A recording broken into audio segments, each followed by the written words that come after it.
Halo teman-teman, saat ini saya mau share kembali mengenai tutorial tentang pembuatan diagram alir menggunakan Lucidchart. Jadi yang video sebelumnya itu adalah proses bagaimana cara membuat diagram alir ini. Jadi pada video kali ini saya akan membahas bagaimana cara untuk men-save kemudian memasukkan diagram alir ini ke dalam laporan penelitian kita atau di dalam Microsoft Word. Jadi nanti ini akan di-save sebagai picture atau gambar.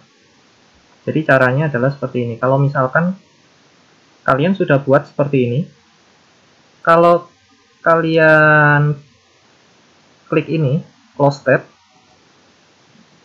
nah secara otomatis nanti diagram alir kita yang telah dibuat itu akan muncul di sini, di recent documents. Jadi kalian bisa klik open.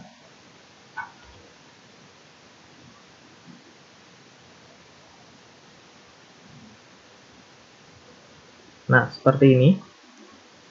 Kemudian kita buka Microsoft Word.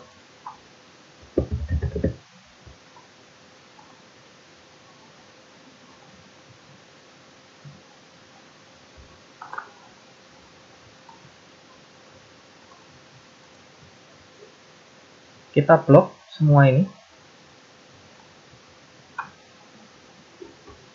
Tinggal kita copy dengan mengklik Ctrl C di Microsoft Word-nya, Ctrl V.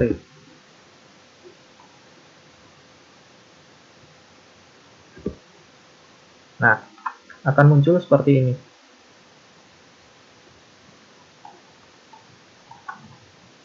Kalian bisa edit lagi, bisa crop di sini dengan cara mengklik format, kemudian crop untuk meratakan ini supaya jarak marginnya tidak terlalu besar ya.